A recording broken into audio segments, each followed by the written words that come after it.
Okay, I'm Philip Estes, the lead reviewer for Fraley Farms. The applicant has, the applicant has the DRC comments sent to them Monday.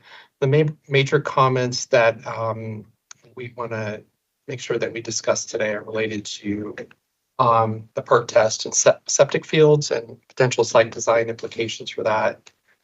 Exploring ways to reduce the imperviousness, shared driveways, and also we'd like to discuss the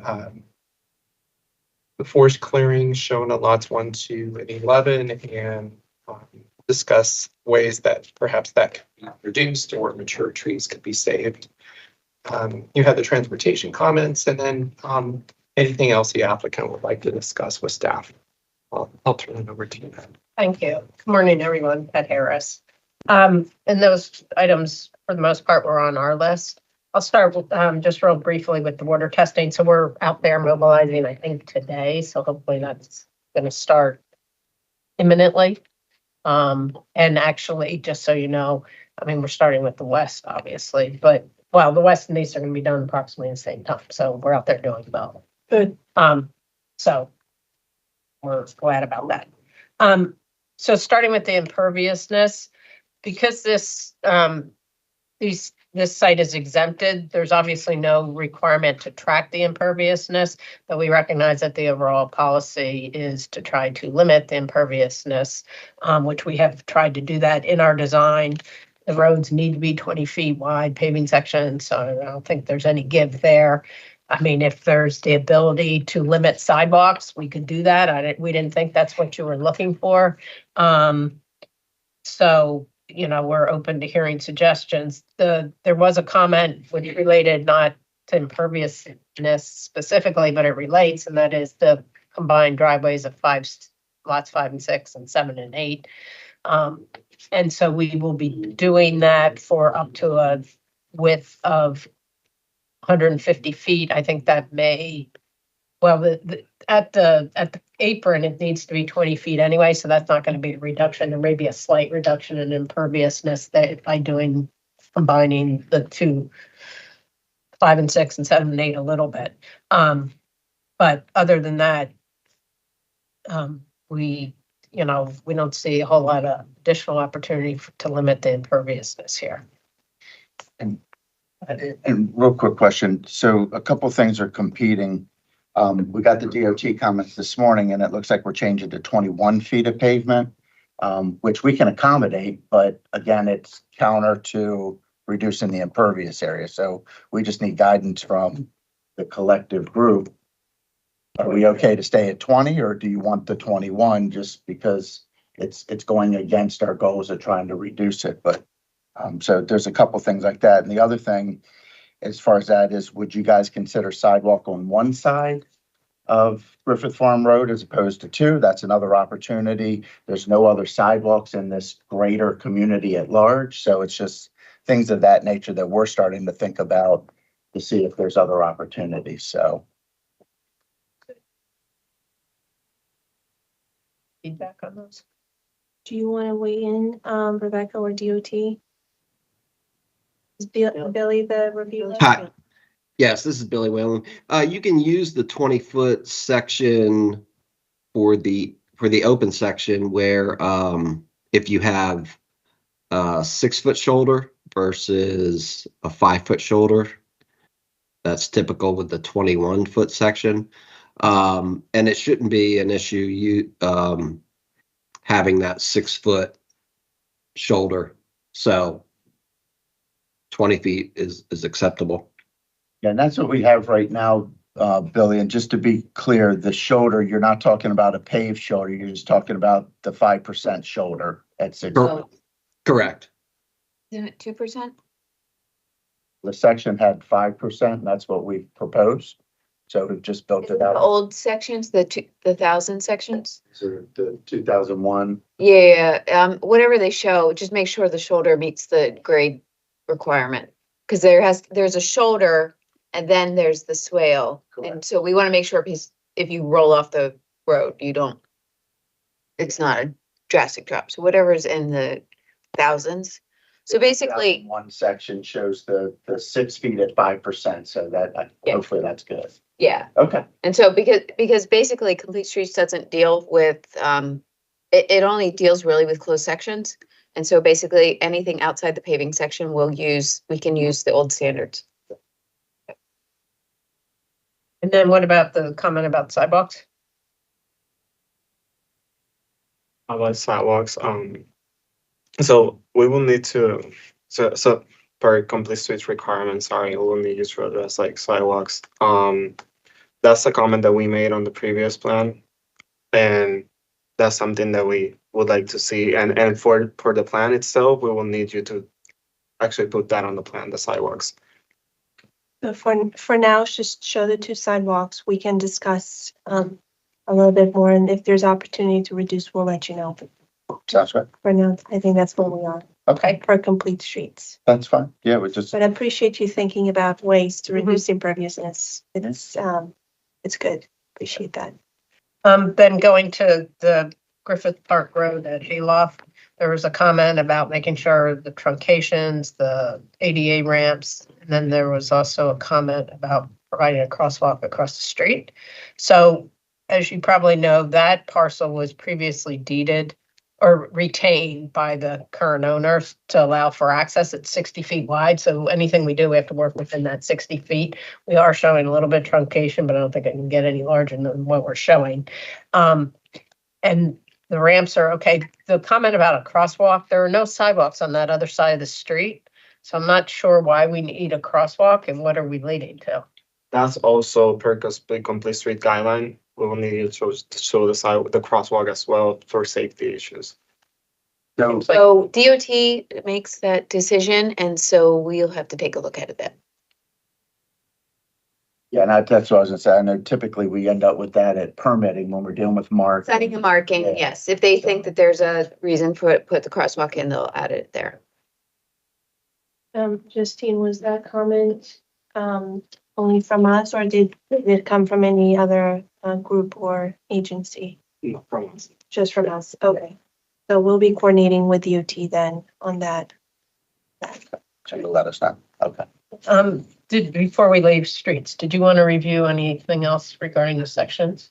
I will say, Great. I'm sorry, I just want to go back to the crosswalk. We determine that at signing a marking. We don't determine that through the permit, through this planning process.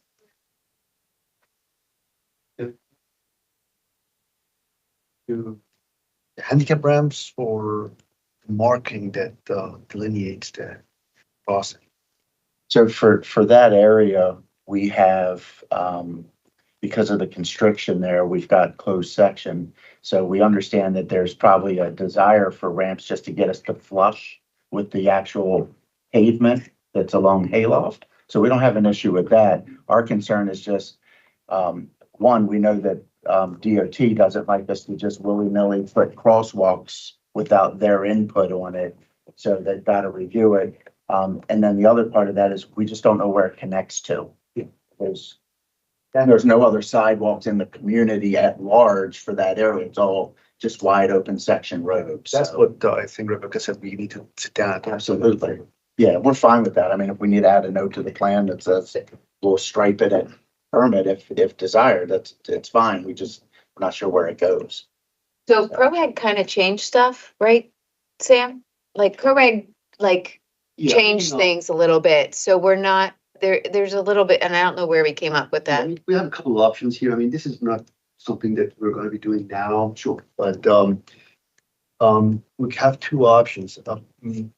Per Maryland law, the continuation of the sidewalk across each intersection, it's the one that warrants the crossing. In this case, I mean, we are, if you project the sidewalk or at that intersection, that would be required as a crossing per Maryland law. So are you suggesting that we would put a flat on the other side to receive it? And Yeah, that would be it? And state requires that if you touch one corner, you are going to do all four corners, and that's what we go by to. So what I would suggest here in this is to have ramps on all four sides and create a loop around that location at the intersection of Griffith Farm and Hayloft. We should chat about that a little more offline. It just seems a little wasteful. Again, that's what state law requires. We had to deal with another project, and so we could talk about it. Okay, yeah, let's talk about it. The final DOT comment, and I don't, we haven't had a chance to talk about this internally, but there was a comment that the parcel within the, I'm gonna call it a cul-de-sac, but the loop, the teardrop, that should not be private, it should be public. Yes. We don't allow it. It's just it's county parcel, or it would be not a county parcel. It would just be right away. And then if you want to do something in there, I think you do a maintenance liability agreement. Okay, so there won't be, that's primarily our concern, my concern, that we would want to obviously make it look nice, and so there's non-standard things in there. Exactly. I mean, because the area of that parcel C is so small, we don't think that is something that could be deemed for amenity and for community gathering and all that. If we need to do something, we could do it with a revocable agreement that time. Okay, that's workable. I had one question. Hey, Marie, are you here? I am. What can I do for you? Shared driveways. What's the minimum you're going to let us use? I don't understand the question. Shared driveways have to be 20 feet wide with 35-foot driveway aprons. What's your specific question? That was the question, was how wide they had to be. I mean, unless you've got something that's a quarter of a mile or about that length, we can look at necking things down, but that's not what you have going on here. No, I know. It's just the comment about reducing impervious and combining driveways, that there's not a whole lot of difference between two 10-foot driveways or one 20-foot driveway. And as soon as we get past 150 feet, we have to have a fire truck turnaround, which is a whole lot more paving. So There is that, and remember that the driveway apron for a shared driveway is 35 feet, which is actually going to add more pavement than two separate aprons for separate 10-foot wide driveways. So things to think about. Yep. I want to make that clear. Thank you. You're making the point that shared driveways may not reduce imperviousness. Exactly. I just wanted to get that out there, that Interesting. it's not automatically saving A paving. little counterintuitive, right? Exactly what you thought would happen, Exactly. not what we wanted to happen. We'll talk. Yeah, Heath, I'm the one that made that comment about the driveways, because that's the first thing that popped out when I was looking at the plan. It's like, why not jam them together? Have one 10-foot instead of two 10-foot. But that was Yeah, just. no, that doesn't work for life safety. Sorry. Okay, so let me ask a question. Since we can't reduce the cumulative width, does the comment still hold about combining them anyway? Not if you're combining two 10-foot into one 20-foot, and then you have to have fire truck access turnaround, and then the apron is going to be bigger. Purpose. Marie is right. It combining them may very well increase imperviousness. So, yeah, Marie, you're a buzzkill. I have to do my job. It's all I can do. Okay, then there was a comment about MPDUs that, Before we yes. move on, can I ask a quick question about the cul-de-sac? That just occurred to me. Looking at the cul-de-sac, is it designed as a two-way cul-de-sac or is it a one-way cul-de-sac? Because that may be another opportunity to reduce the imperviousness. You'd have Currently, this is two-way.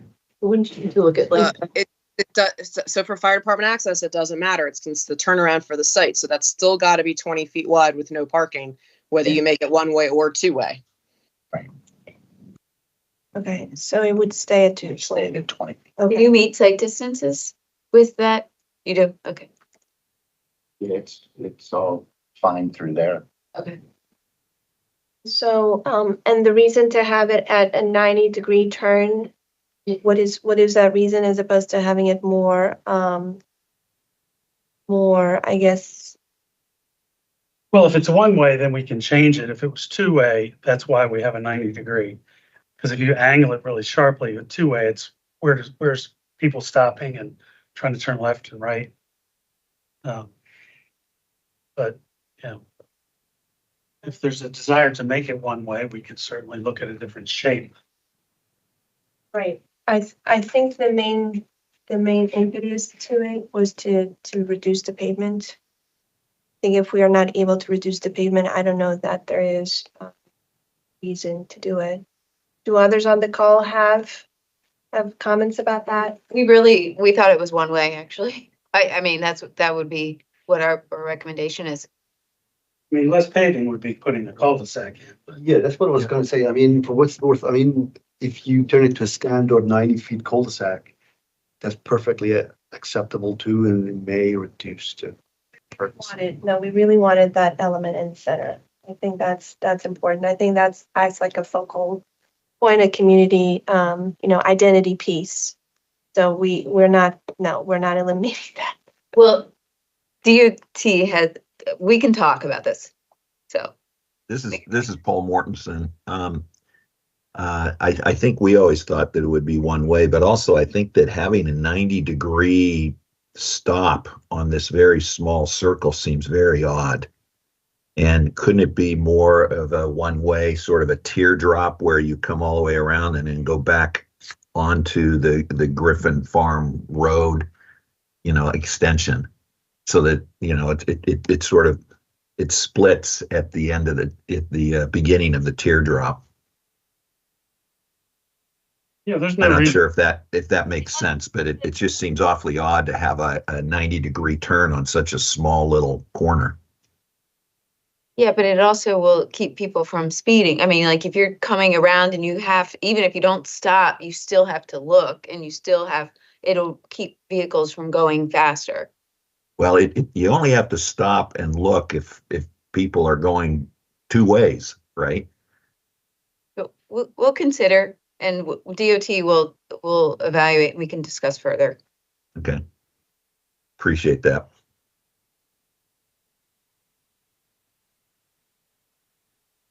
Okay, MPDUs, I think there was a comment which we don't agree with, because per practice historically, and also what the code says, they're not required in the RE2 where we don't water or public water or sewer. And we're also not getting, and we're bonus density, so. No, so there was a comment saying they knew that because we're 11 units, that we would need to make a payment into the HIF at the time of building permit. That doesn't apply either. Did the comment come from DHCA?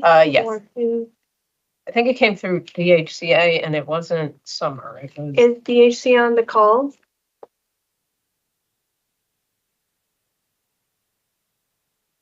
We can- I was not aware of that comment. Yeah. So you might want to follow up with them. okay, we'll follow them separately. Outfall in the park, there was comment about combining the storm drain outfalls in the parcel that's being dedicated. We can do that. And then I think at the very beginning, there was a comment about forest clearing. I wasn't clear on which. Okay, I'll just pull up the forest conservation.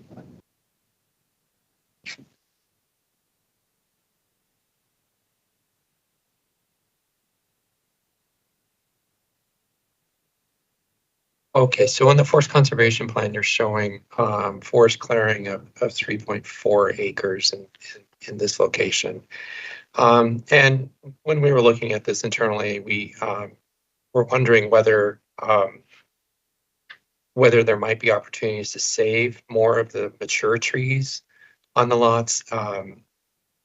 However, some of that may be contingent on the septic testing, the perk testing, and where those fields will go. But that's a comment that we had, is like you to explore saving more of those mature trees if possible. Exactly. And also some of the lots that you were showing, especially, I don't see the number of the lots, but towards the cul-de-sac, they seem a little bit larger than the minimum lot size area. So if we could adjust those boundaries, those lot lines, to make those lots a little bit closer to the minimum lot size, then it felt like it would free up room closer to the property boundary and therefore allow us to save more of that existing tree cover, which effectively functions as a buffer between the existing homes and the new proposed homes, which is always a good thing. And we always like that, and the neighbors like that. So I think it's in everybody's favor to We'll do take a that. look at that. It seemed like you had the room to do it. It's all kind of contingent on this septic Right. field locations and how, how flexible we are to adjust some of those locations. So maybe while you do the perk testing, you can keep that in the back of your mind. That's what we're going to be asking you to do. That's what we're going to be looking forward as we continue this review, Okay, which we know is kind of unfolding depending on the results of the test. and that seems reasonable. Any comments with that? Okay, yeah, Okay, and you're right, it's dependent on where the septic falls out, exactly. or ends up, I should say. Okay, I think that was it. Anyone else on, Kevin or Bobby? As far as anything, or I just have one question about. Open season, you can ask whatever you want. Just the comment from Doug about forest banking. There are a number of areas here that are not forested, that will be reforested, and they're above our requirements. So those are the areas that we wanted to create a bank in for use over on the other Fraley tract. Your other option would be to amend this forest conservation plan to include the other tract, then you wouldn't have to do that. Now that forest conservation plans stand alone, that is an option, I would say, think, but I think you probably run into that situation so far, but. You will have to, since you're looking at setting up a planted forest bank, you will have to get a hold of, I don't know who's doing it now, since Kristen no longer works with us. You have to get a hold of me. Yeah, and hi, this is Henry from Parks. I think that a lot of that might end up on what's the future parkland, and I am not sure what Parks' comfort level is with having a bank on something that's then going to be a conveyance as parkland. I'm not sure that that works. Yeah, You know, it we've done it does. in the past.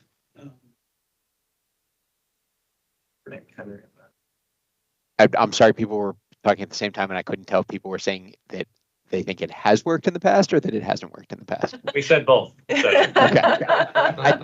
At the very, I think the main The point planning is department supported you and said, no, that is not acceptable. I think the applicant team thought it has worked in the past, but obviously more discussion and coordination with you is needed. there you go. I've seen it done in the past. It hasn't worked well.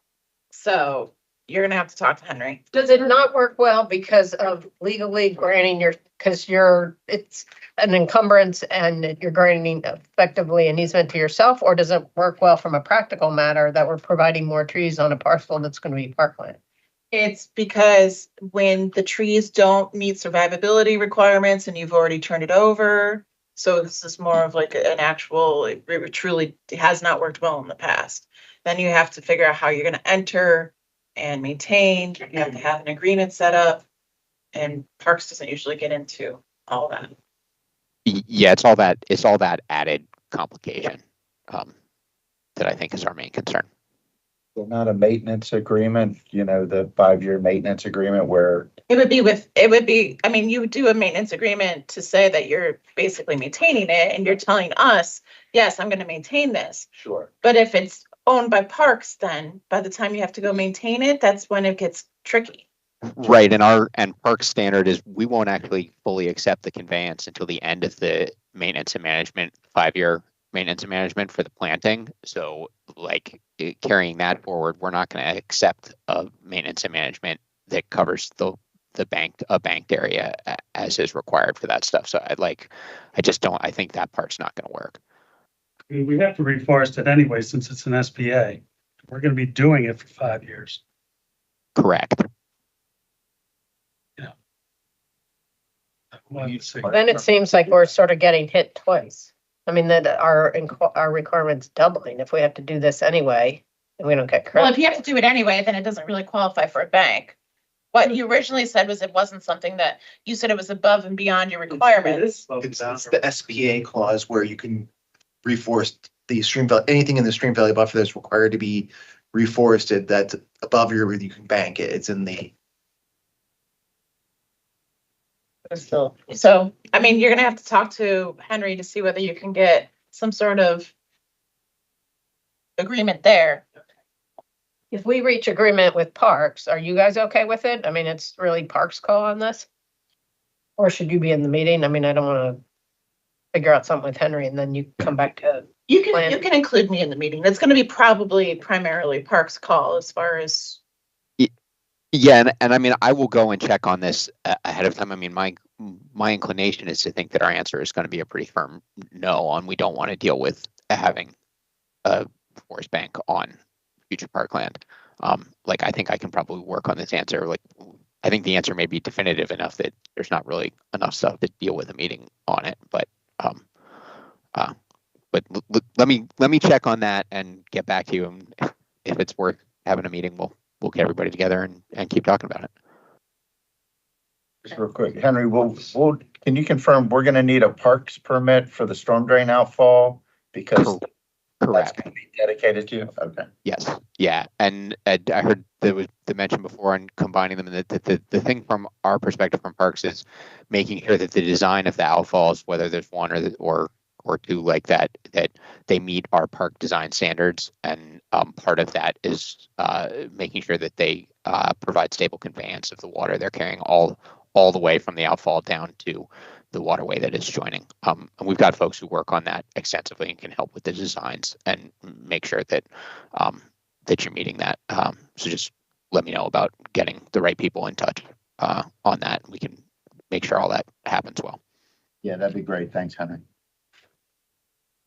Hey, real quick, this is Maggie Gallagher from DHC. I don't think my mic was working before, so I submitted my comment in the chat, but I just want to make sure you saw it. Pat, that's correct. We do not require a payment for this plan. You guys are only providing 10 new units since one of them was already existing, so you don't have any MPD requirement. Okay, thank you. Mm-hmm.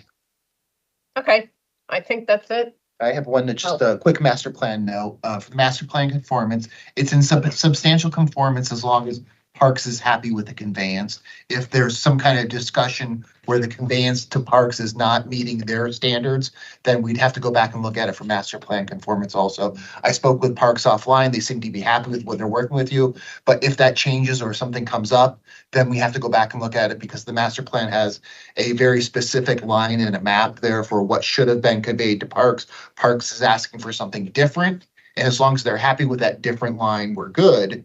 But if whatever this falls apart, whatnot, then we'd have to go back and look at master plan conformance. Okay. We need a follow-up meeting on this one, or are we good? No, I think we're good. Okay. Oh, wait, schedule, do we have that? Or if you Schedule. want, in the interest of time, if you want to just email it to me, that's fine. I'll too. email it to you. Okay. Okay, Okay. good. Thank you. All right. Thank you. Thanks, Bye, everyone. Thanks for taking care of that other thing.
I am the chief of the Intake and Regulatory Coordination Division, and this is the DRC meeting for 16998 Overhill Road.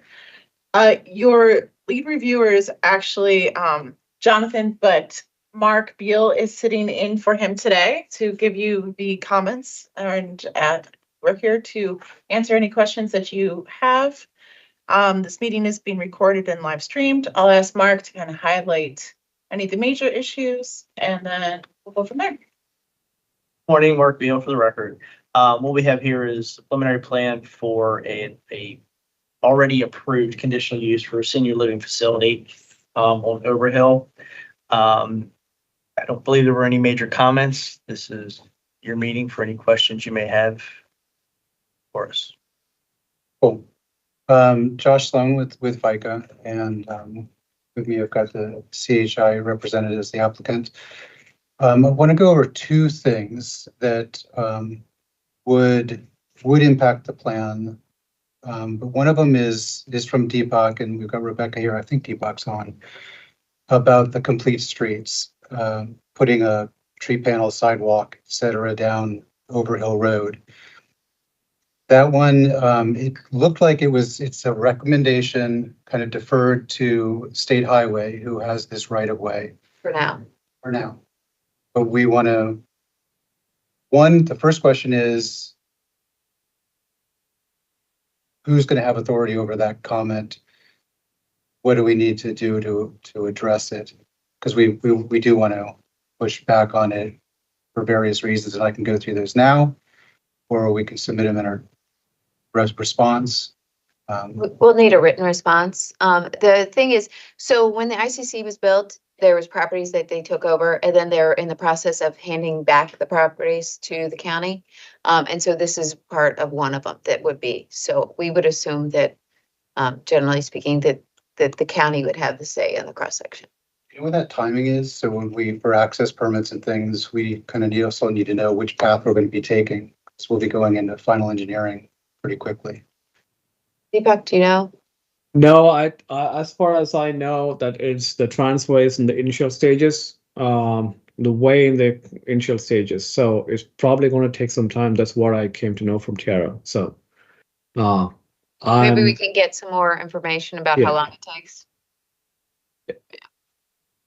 So just a couple highlights about that. We did look at some cross sections, and it's not a question of dedication. We're way beyond what this road dedication would require. Our property is well into 50, 60 feet away from the road pavement. But we did a cross section, and to do the tree panel, the sidewalk, the typical 3-to-1 slope away where the utilities would run, we'd have about a 9-foot wall in the right of way, about 3 feet from the stream in some places, which is difficult, and I'm hoping staff will agree that it's not the best solution. Yeah, so you need to explain that to us and show us what's going on, and then we can take a look at it. Yeah, you probably need some cross sections and show us the hardships you're going to face to put that sidewalk in. So that I need to see some drawings to showing that. And written, I don't know if you wrote anything, but put something in writing as well. Okay, so we'll do a specific thing on that. The only other one that's really I wanted to talk through is a comment about closing one of the access points to reduce conflicts. We really don't have a lot of conflicts here. We have one T intersection. So I have a question regarding that as well. Is there any way you can provide a temporary turnaround there at the end of that roadway? You're talking about a hammerhead? Yeah. We might actually have pavement already there to do it. We were reducing pavement. I'll look at that. Yeah. But for a lot of reasons, we do want to keep the access. We do have fire access that comes across the front of our building, and we want to minimize backing movements for both service, emergency. We do have a shuttle that will be picking up. This is a senior living folks.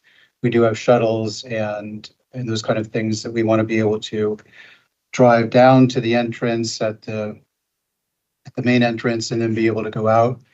We could, to minimize conflict points, make this a one-way loop so that you really only have 2 points where you're crossing traffic ever, which is the same as what you'd have is with one entrance. I just assumed it was one lane. So I think making it one way and if you can keep it as narrow with meeting still Marie's requirements. Yeah, with the turnaround as well, temporary turnaround at the end of that roadway, we should work. Really, the state probably already did that. They did kind of a minimal cul-de-sac. It's a little wider than typical.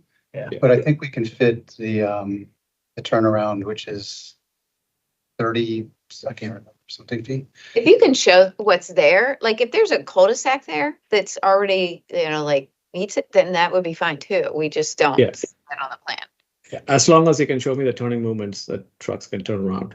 That's what I'm looking at. If there's already a cul-de-sac there, then you probably should show me how the trucks are going to make the turn. What size truck? It's a plow trucks, like SC30 for us. I would assume they would just come into our driveway and turn around, but Easement, technically, we can't do that. Yeah. the standard DOT temporary turnaround would be okay. Yeah. Yeah. Either that or what, if there's, like I said, if there's a Look at the cul-de-sac. pavement width already. It's an undersized cul-de-sac. Oh, it It's is? kind of left over. Okay. When they closed this road and put out, they do have an access, gravel access to the stormwater. Those are the key ones. I think most of the other ones we dealt with in a pretty detailed conditional use review. Stormwater is down to, I think we have to finalize our storm drain adequate outfall analysis. And Deepak, that's going through the state also? If that roadway is going to be handed over to us, it's probably going to be maintained by us. But I would like to see that analysis as well, just to be sure. Because once it's handed over, it's going to be probably maintained by us as well. That culvert under that roadway. It should be in your hands. The culvert under that roadway is huge. Yeah. It should be okay, but I just wanted to see the elevations. That's pretty much it, the headwater elevations. And there is some minor comment where you had some, probably a typo. The improvised area was, the number was 2 different numbers in 2 different places. So for the proposed improvised area. Let's touch on stormwater real quick since we're talking about it. This is Mark Etheridge at DPS. Yep. You guys are showing something down there at the bottom right. You say it's a stormwater practice. You say maybe it's a sediment trap. Your proposed lot line goes right through it. Down south, a little further south,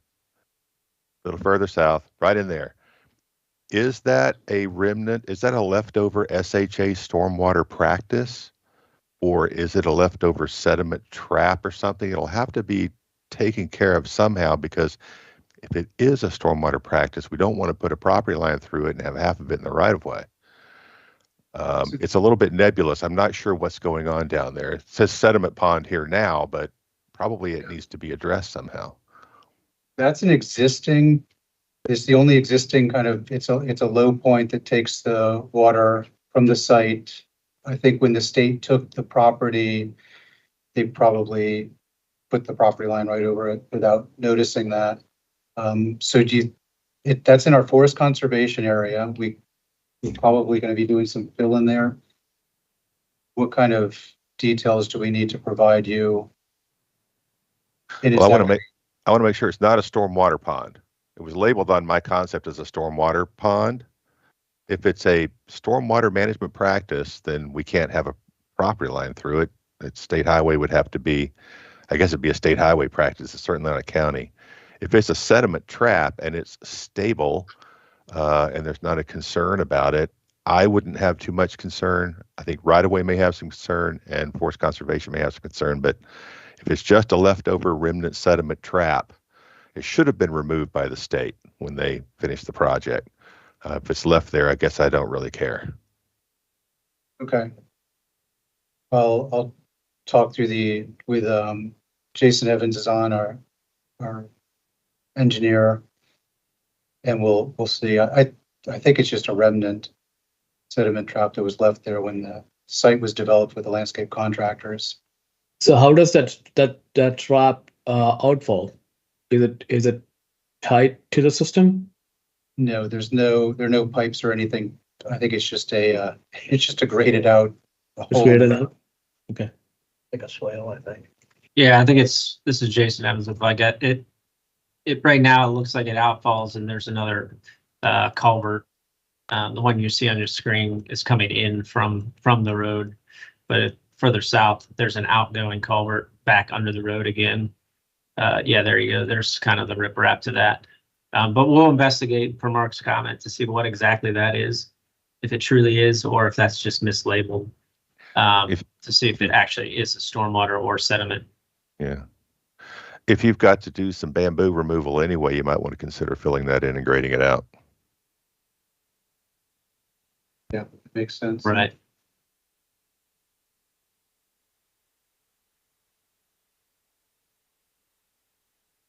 We've got anything else? Sidewalk condition. Question about this. There's the lingering question about the connection up to Redland Road somehow. We did start working, reaching out to SHA about this before. Didn't make much progress. We'll try again. But again, we can't make them, and we'd rather not have a public sidewalk come through our property for various security reasons and whatnot, plus the grading. Make it accessible across the property would be almost impossible. But we'll make that part of our formal response also. We're requesting a pathway or shared trails, but not a sidewalk per se, like an access point from the property to the sidewalk. It's not, we did not request a sidewalk. That won't be public, is it? That won't be a public sidewalk. It's probably going to be maintained by whoever the registered property owner is, and as well as you guys over there. If it needs to be public, then it has to be lit and stuff. I don't think it's going to be a public sidewalk. The adjacent property owner is SHA. Yeah, so it's probably SHA's call if they have to maintain it. It's Sidewalks. yeah. So So what kind of path are you thinking then? Informal? So the comment was a pathway, so some sort of access between the property and the sidewalk, just to make a connection. Because right now there's no connection at all walking distance, because it has to go all around the property. So if you make that pathway, you will have the connection between the property and the sidewalk, but in like a couple minutes. And a conditional use, we're trying to get some ways that the residents here could just walk straight out to that bus stop if they want to take the bus up to the shopping area and come right back. There's an elevation change delta that's 25 feet maybe, or it's pretty significant. And then this is a senior building. So we have, of course, the public transportation that's provided to the county, which is excellent. Our own transportation that we share. Anyone with a car always takes other people. Of all our buildings, we have no one that would ever walk for a building, but I mean, maybe you guys have more experience than us. I don't know, but we just never encourage it to go.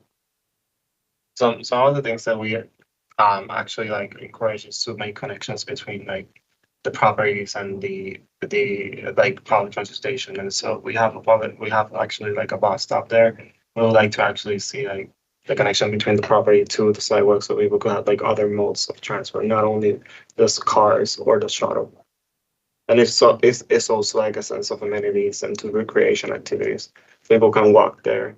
Right. They can go. Our average age is 78. You can take this offline and have a discussion. We'll reach out to SHA again, because at the end of the day, it'll be their call whether or not they allow us to. Yeah. Right. And just a quick comment on forest conservation. Right now, it is matching the preliminary forest conservation plan. We really didn't have any red flags for the forest conservation plan moving forward. However, if as a result of this anything changes, you said something about, if you provide X, does a retaining wall next to the stream, that's going to be of concern. So please include me on any impacts that you might have to address in the stream valley buffer. Yes, you were foremost in my mind when I looked at that cross section. Any correspondence you have with DOT or anybody, just copy Jonathan Casey on it, so that way he's in the loop, please. Yeah.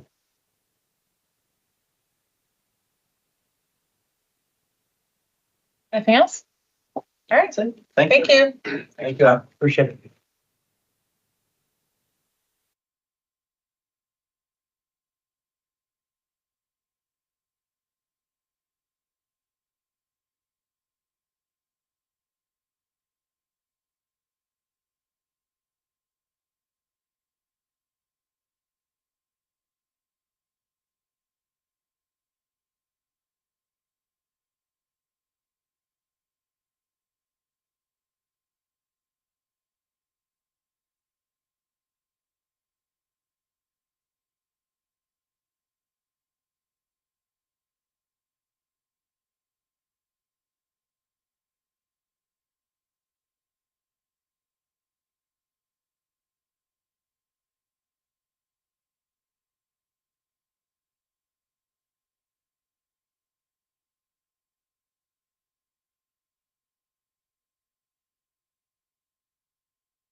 I'm the chief of the intake and regulatory. One second.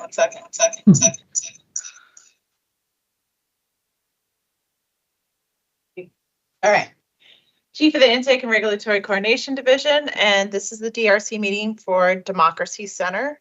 Your lead reviewer is Amy Lindsay, and we're here to answer any questions you might have based upon the comments you received. I'll have Amy kind of highlight any major issues we should talk about, and then turn it over to the applicant.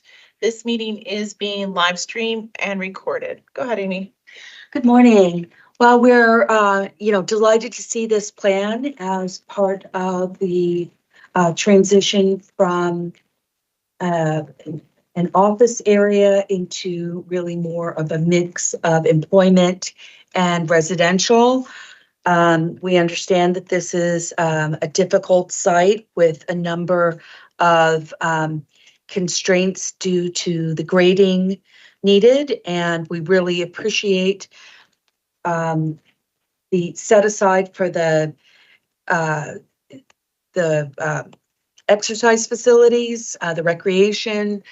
We think that is a huge contribution to this area and will make it a much more attractive place.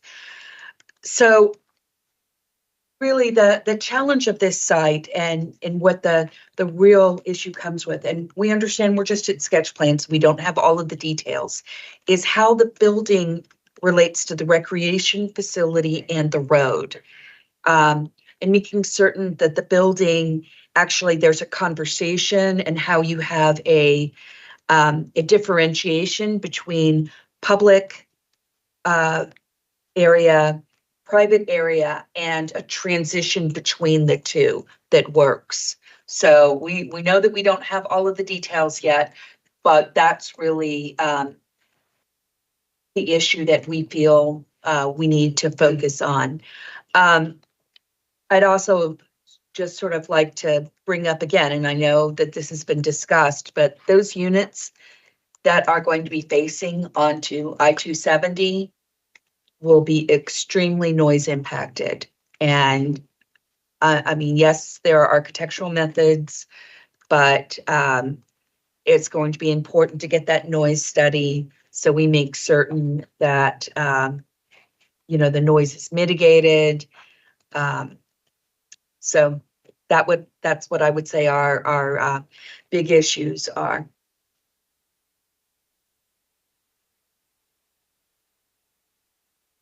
Great, thank you, Amy. Suli Cho with Bregman, Burbert, Schwartz, and Gilday on behalf of the NRP group. Happy to be with you all this morning, and thank you for your comments. We have our full contingent online with us and the NRP group, our project team. We've had a chance to go through the comments. And Amy, just to reiterate, you hit it right on point. This site is a difficult one, and it's one that obviously we're dealing with a lot of constraints, not to mention the 3 existing office buildings and a lot of factors even underground that we have to relocate, sort of utilities and all sorts of things that you don't typically find. But there's a lot that goes into this, and topography is a big factor. The siting of the building has been, more than normal in terms of a sketch plan level study has been undertaken by the NRP group and the project team.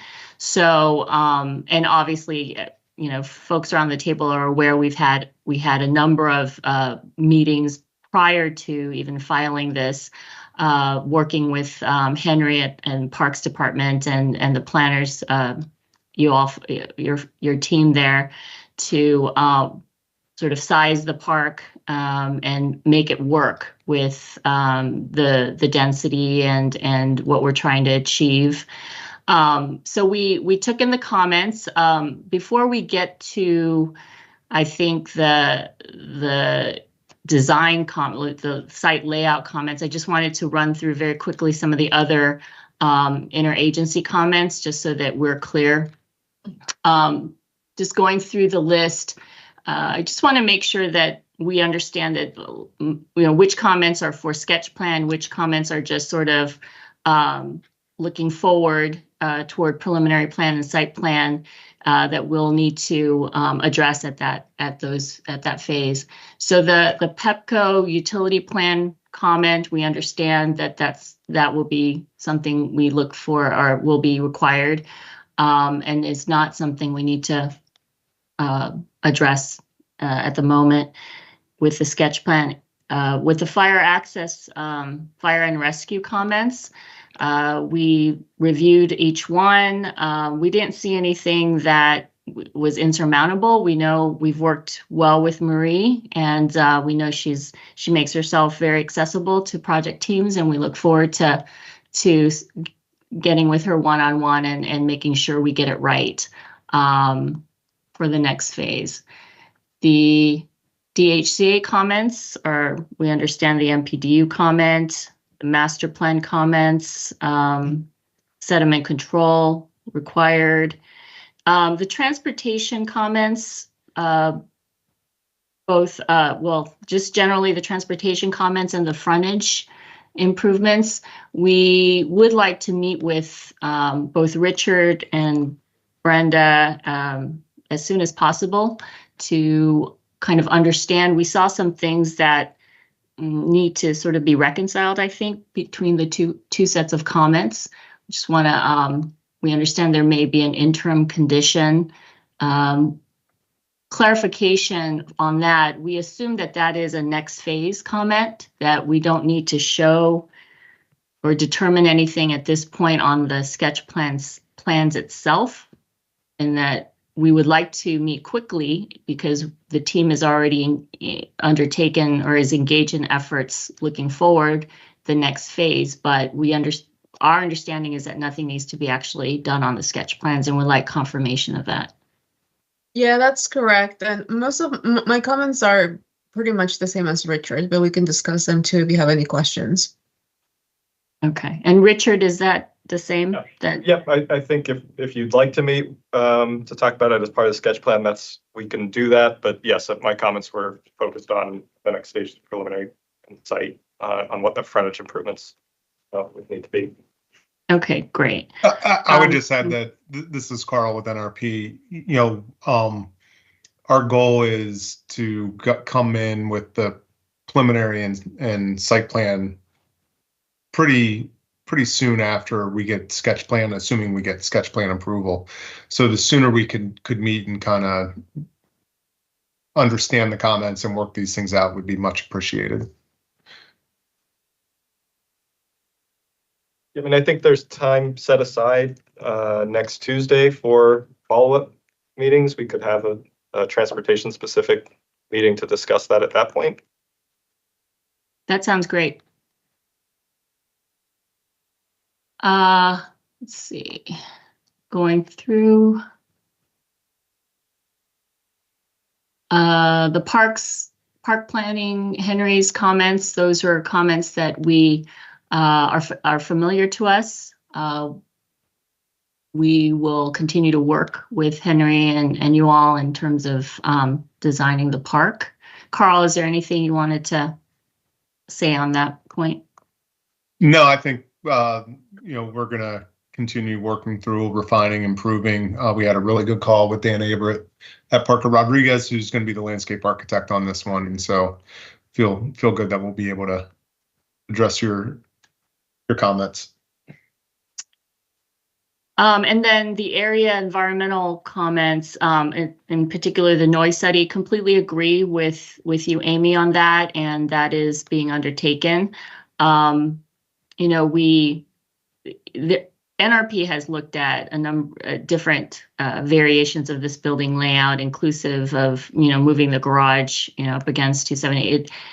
The yield just doesn't work for the project, and they understand that there will be costs associated with heavily mitigating the noise for those units on that side of the building. But it's been done up and down, I think, 270 and other projects. I think it is something that they are aware of and fully understand. Yep. Carl, is there anything?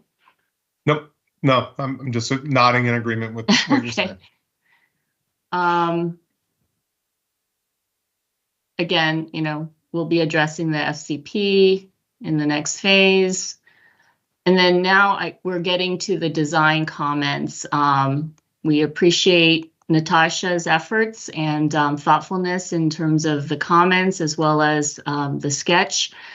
I think we would like to get together as soon as possible. I think Amy might have identified a date that we can sort of just focus in on these particular comments. Again, just generally, I would say that the resident, the amenity space for the residents, the sizing of it,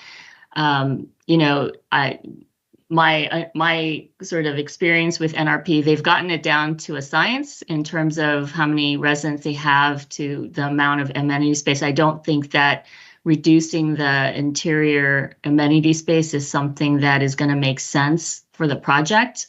To hold asset value and long term, it's a very critical piece to make it all work. So, while I think we're very open to talking to you about some of your design thoughts, there's just only so much that can be done on this site. So but we look forward to talking. We've already started to think about ways we could try to address the park and the street, the relationship with the building. That we agree with all of that. We just want to get together and sort of share with you some information about the topography that I think that is a constraint and may kind of limit the effectiveness of some of the design ideas. So, Carl, is there anything you wanted to add? No, look forward to just getting more into the details and kind of that separate meeting discussing these items, but yeah, I think sure. you're right. So Sue and Carl, this is Natasha. Good morning. Good morning, Natasha.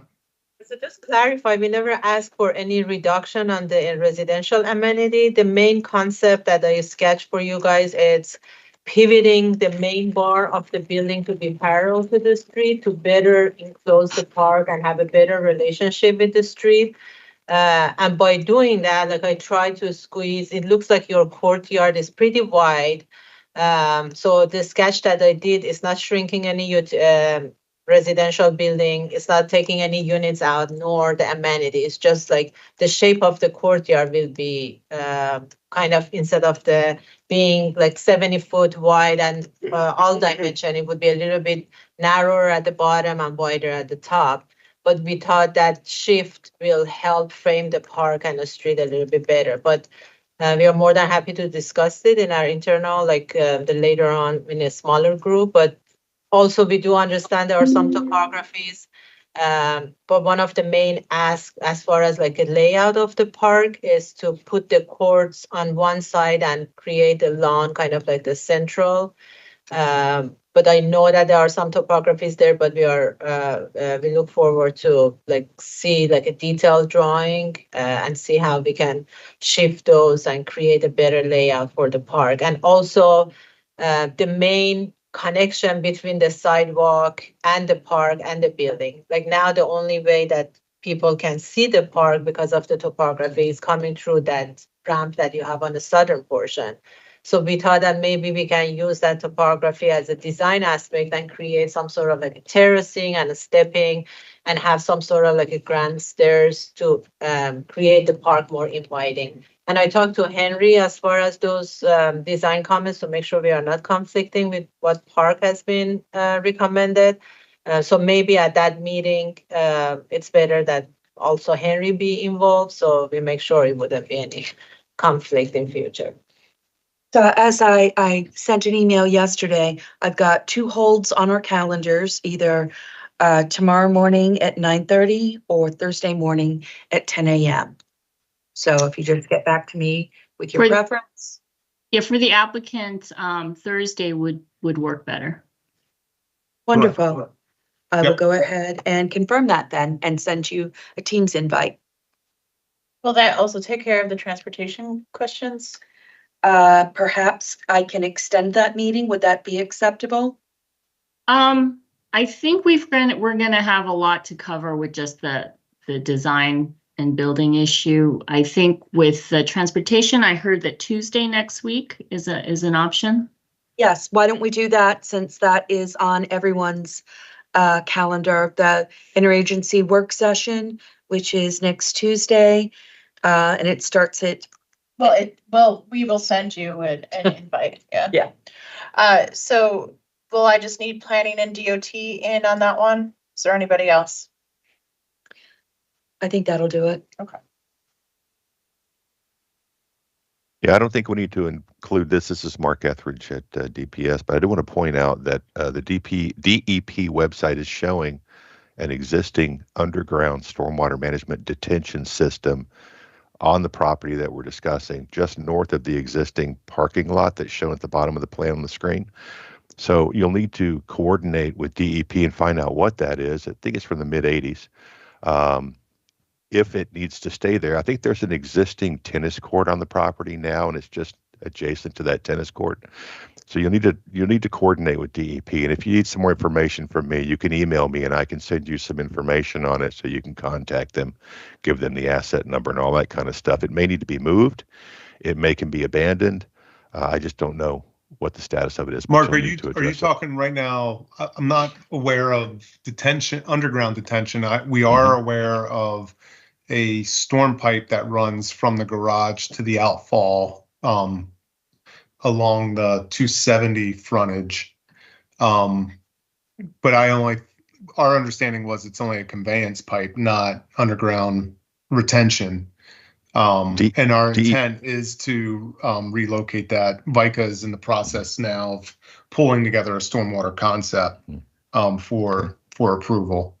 I think VICA has access to the DEP database, so they should look at that. DEP is calling it an underground detention system. It dates from the mid 80s. They call it a 30-inch RCP underground system. We'll have to just coordinate with them and find out what it is, get their inspection reports, see what it's supposed to be doing. Just want to raise your awareness of it. No, I appreciate that. Is that something that would get fleshed out with our stormwater concept approval? Yeah, we definitely need to have it addressed as part of the stormwater management concept approval. Okay. Yep.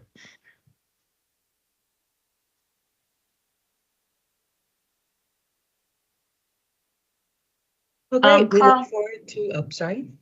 Yeah, I was just gonna say, I think I've covered most of what we needed to. Carl, did I miss anything? No. Okay. All right. Well, thank you, everybody. Thank you. Thank you.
I'm Christina Sorrento. I'm the chief of the Intake and Regulatory Coordination Division, and this is the DRC meeting for Colesville Gardens. Your lead reviewer is Parker Smith. The purpose of this meeting is to answer any questions about the comments you received last week. I'll ask Parker to first highlight any of the major issues we should discuss and then turn it over to the applicant. This meeting is being live streamed and recorded. Parker. Yeah, hello. So the main issue to bring up sort of just right at the beginning is this has received community opposition. So that means that this will not be acted on administratively. Instead, it'll need a planning board hearing. I've been told by Stormwater that also requires a stormwater approval prior to the planning board hearing. So that's sort of one impact of that, as well as sort of the, having to actually go to the board. Otherwise, I think our main comments were around frontage improvements and, what kinds of dedications and right-of-way improvements need to be done along this frontage, or both frontages, I suppose. And I think just some minor-ish urban design stuff, narrowing driveways and things like that. So happy to answer any questions.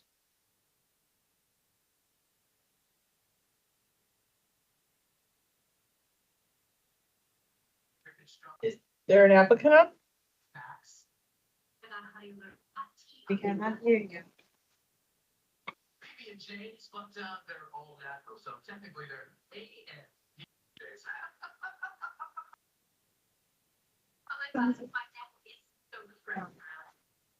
Do they You mute one person, two people. Okay, Michael Thomas. I'm assuming that's the applicant.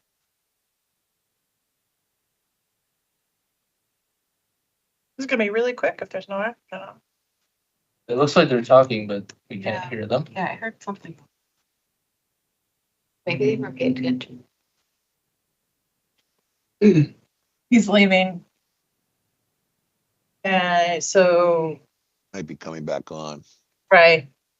Maybe they're having technical difficulties.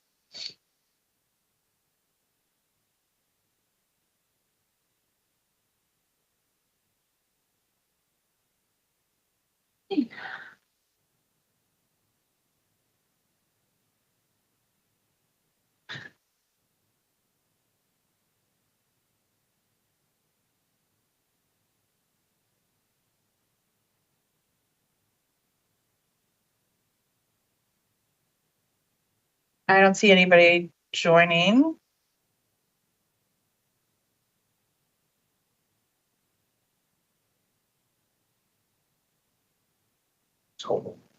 Yeah. And I think he was trying to talk.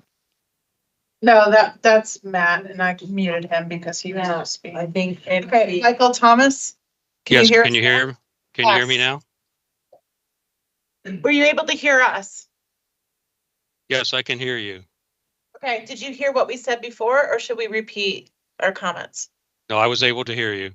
Okay, great. Sorry, I was having trouble with my microphone. Thank you. Michael Thomas with CV Inc., the applicant. Thank you for all your comments. We look forward to addressing them and working towards approval. You say that the community has opposition. Was there specifics as to what the opposition was? I'm still trying to get that information. It was very clear that it was opposition. It was not clear the specific issues, and I think the person sending it said that they were traveling at the time. So as soon as I am aware of those issues, I will reach out to you and make sure you're aware as well. Thank you. Appreciate it. Was it just from one individual or multiple parties? So far, just one individual, but she indicated potentially more individuals. So again, we'll keep you updated. Thank you very much. I've had a chance to review the comments. I just need some clarification on a couple of them from transportation. request is for a 6-foot sidewalk along the frontage. I just want to make note that there are no sidewalks in that neighborhood or in that vicinity, and our intent is to keep the impervious areas to a minimum. And then the other is concerning the reduction of the driveway widths to the bare minimum. Our driveways are proposed to be at 18 feet wide now, and the intent is to avoid the pinch point at the property line just from an access point for the homeowner. And the majority of the existing driveways in that neighborhood are double wide driveways. So our proposal is not inconsistent with the look or the use of the neighborhood. Yeah, Michael, this is Natasha, the urban design reviewer. So that was one of my comments. Can you hear me? Yes, I can. Yeah, so I know that there are a lot of driveways on the neighboring houses there, and that's not something that we do recommend to have wide driveway coming to the curb. So our suggestion and recommendation was to narrow it at the curb, and then you can widen it when it gets to the garage to be able to use the double door garage door. So that will help with the pedestrian frontage and reduce the impervious, at least for some portion of the driveway. This is Richard Brockmeyer, Area Transportation Reviewer. Per the Complete Streets Design Guidelines, 6-foot street buffer and a 6-foot sidewalk is required. I understand that there's not existing sidewalk network, but that would still be something that we'd be looking for. Yeah, the existing streets in that neighborhood, it's kind of a mixed bag. We have, of course, a portion of curb and gutter closed section in front of our property, and a small portion of it across the street. Other portions are open section with a swale, open section without a swale. So it's quite a mixed bag in that neighborhood. And the nearest sidewalk is up at East Randolph Road. So, our sidewalks are going to, connect to nowhere in a fully developed subdivision / neighborhood. Yeah, understood. Again, per the policy and guidelines, those need to be shown on the plans. Okay, understood. That's the only comments that I had. Any questions regarding? Oh, one other comment about adjusting the truncation at the intersection. I don't quite follow that comment. We have a current. Are you looking for dedication of truncation across the fillet?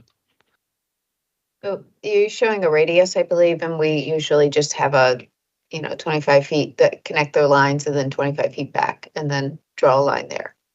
So it's not a radius, it's just a But chamfer. it's an existing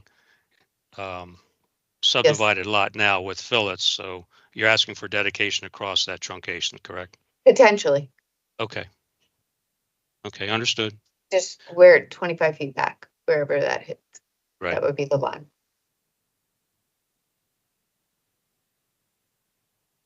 Okay, I think that's all the comments I had. Okay. All right.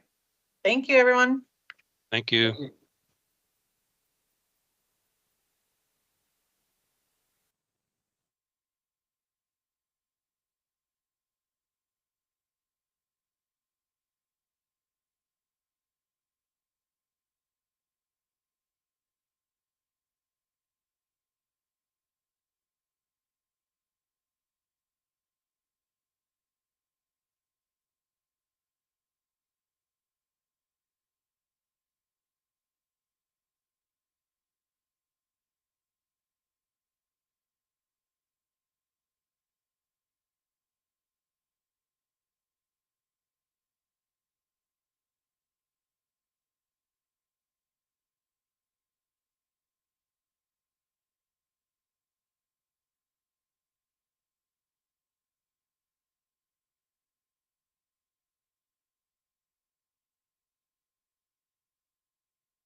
Good morning.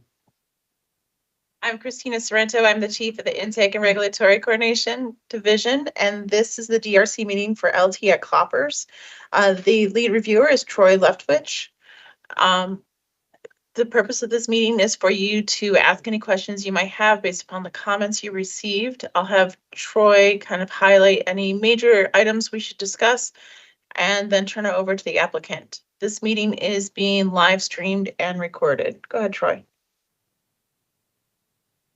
This property is coming in for a concept plan. It's proposing an administrative subdivision. Currently, the application has existing lot that fronts on Game Preserve Road. It also has frontage along Draft Road that's in the city of Gaithersburg. The subdivision itself is proposing 3 lots, 1 flag lot and 2 with direct frontage off of Long Draft Road. One of the major concerns with our comments is really just the scope of the boundary. The original NRI did not include roughly this triangular piece located roughly here along along Long Draft Road, and currently you're utilizing that for lot 3. That's part of the scope of the administrative subdivision.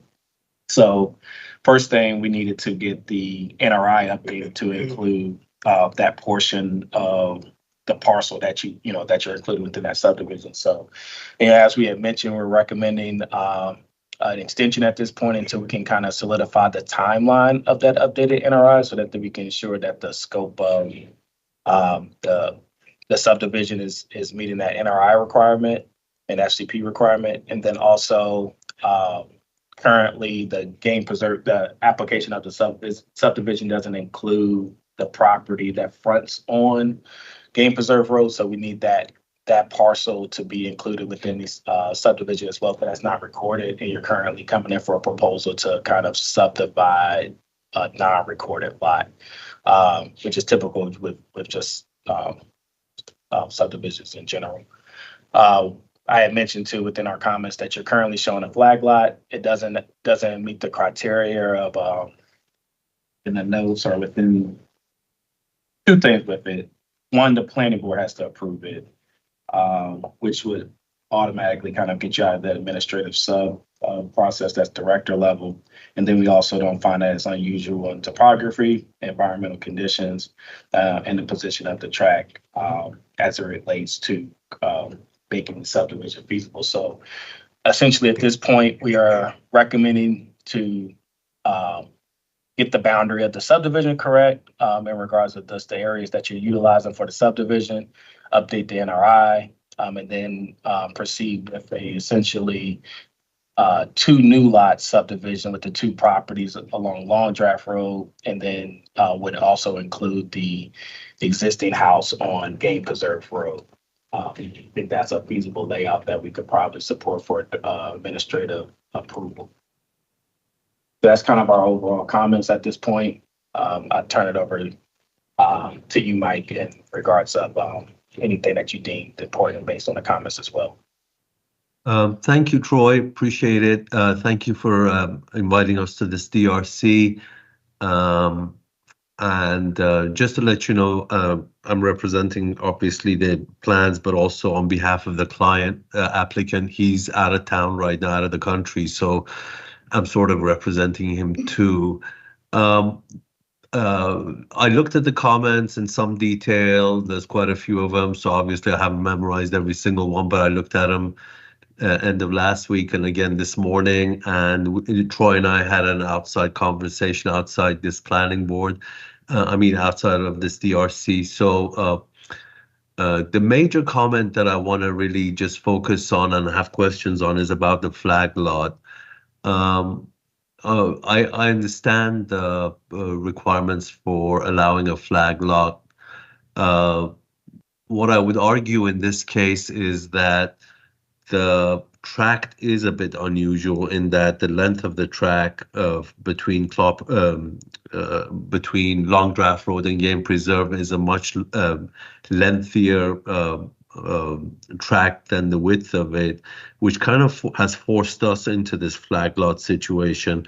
Also, if you notice, the width of the flag lot at the street front does meet the requirements of being more than 25 feet.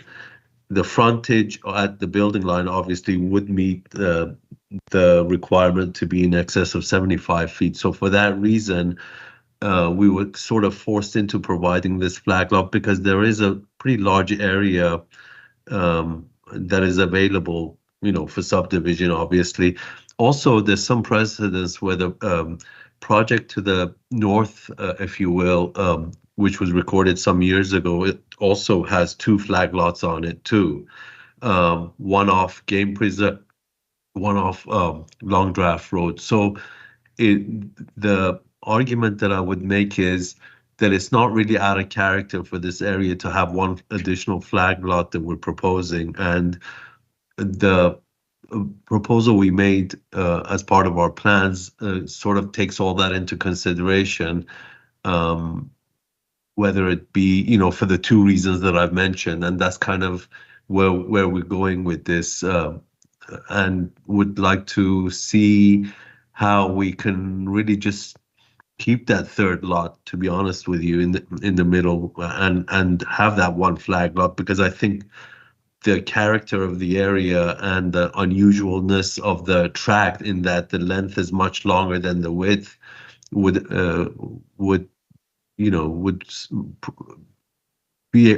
allow us to propose that. I guess my follow would be to that. The flag lots that you're referencing to the north side, that's actually not in the county side. That's actually in the Gaithersburg side of the county. So there's actually additional flag lots that came in, I think, off that plat.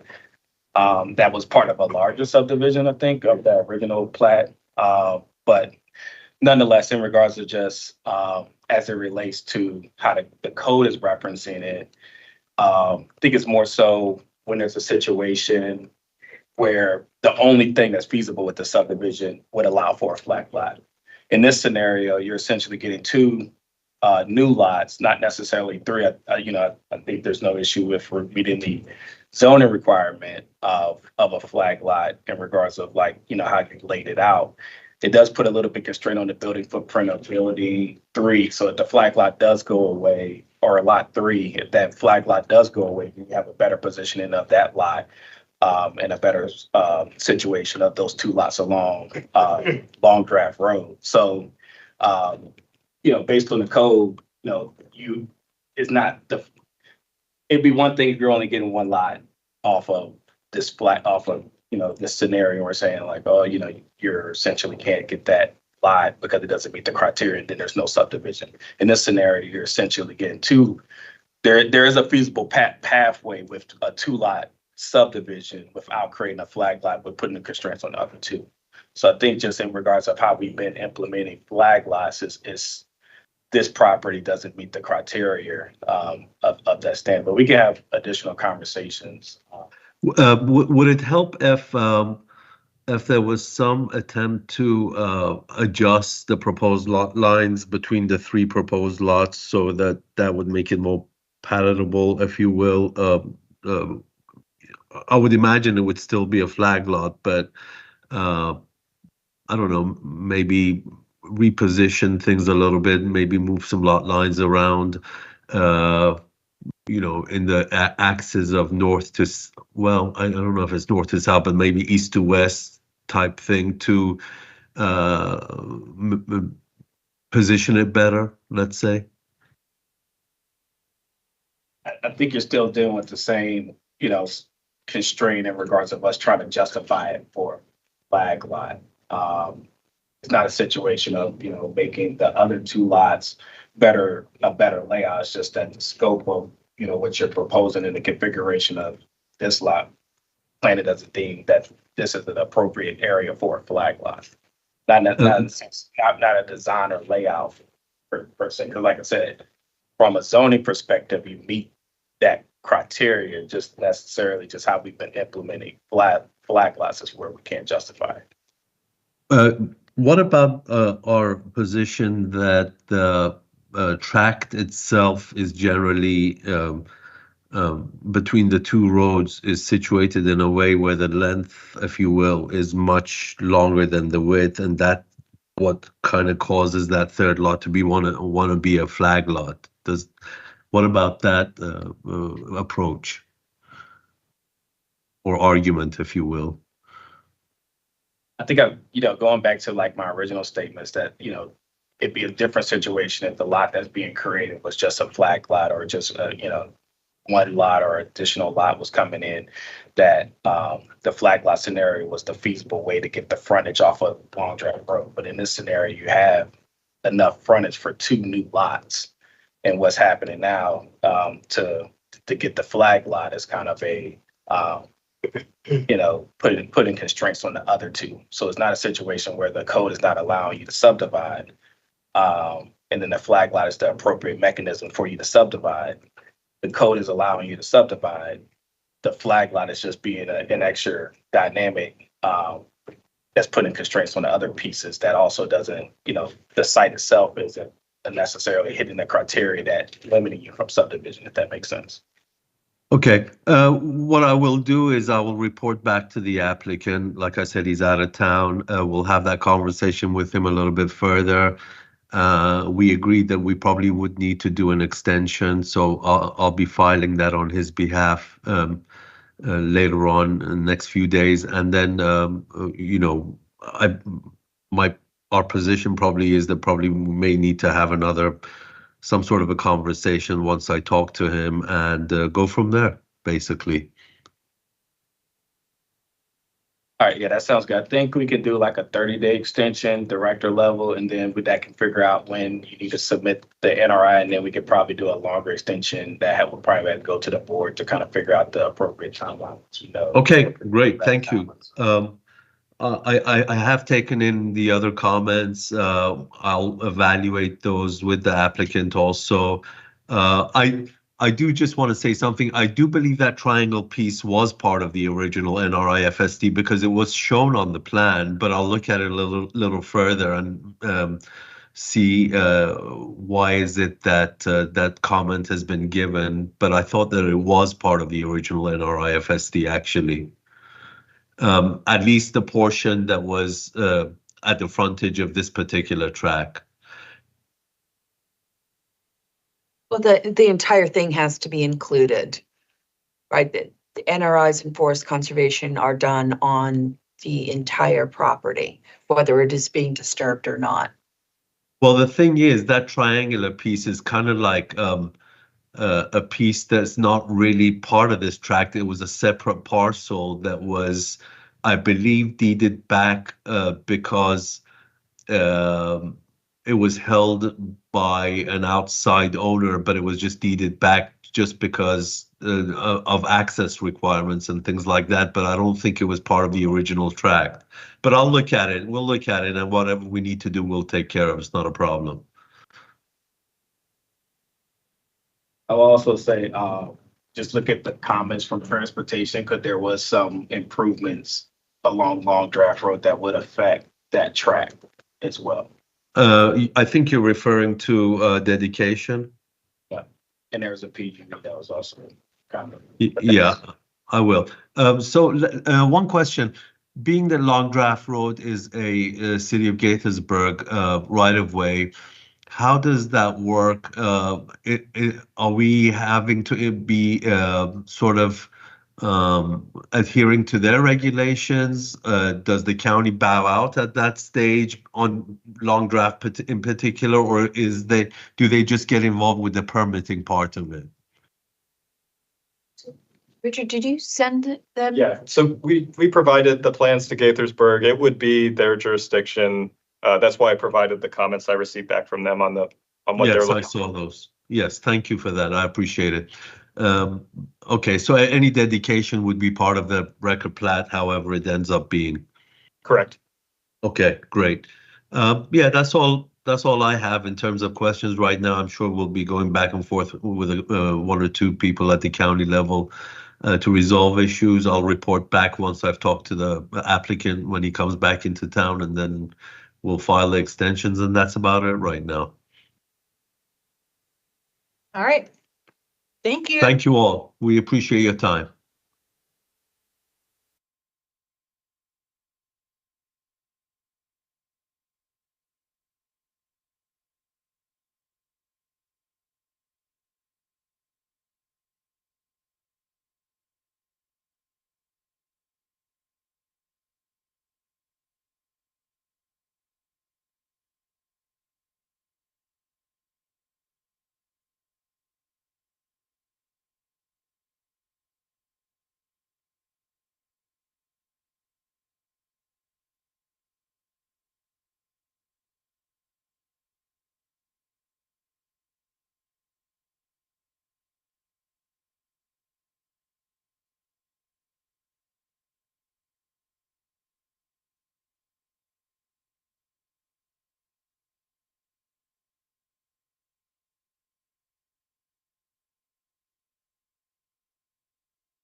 Christina Sorrento. I'm the chief of the Intake and Regulatory Coordination Division, and this is the DRC meeting for Glenmont Forest. Your lead reviewer is Emily Tettlebaum. Emily is bringing up the plan right now. She will highlight any of the major items and then turn it over to the applicant. This is just a discussion item for the one piece and then the forest conservation plan. This meeting is being recorded and live streamed. Go ahead, Emily. Thanks, Christina. And thanks for the team, applicant team, for being here. It's good to see everyone in person. So you got our comprehensive comments. I'm the chief of the Intake and Regulatory Coordination Division, and this is the DRC meeting for Glenmont Forest. Your lead reviewer is Emily Tettlebaum. Emily is bringing up the plan right now. She will highlight any of the major items and then turn it over to the applicant. This is just a discussion item for the one piece and then the forest conservation plan. This meeting is being recorded. Okay, I had to mute Steve because it was coming from him. Okay. So Steve is muted. Go ahead, Emily. So you got our comprehensive comments. Very much. Steve, you need to remain muted, please. Lead reviewer is Emily Tettlebaum. Emily's bringing. Steve wants to talk and do an intro, but Emily has the floor. So.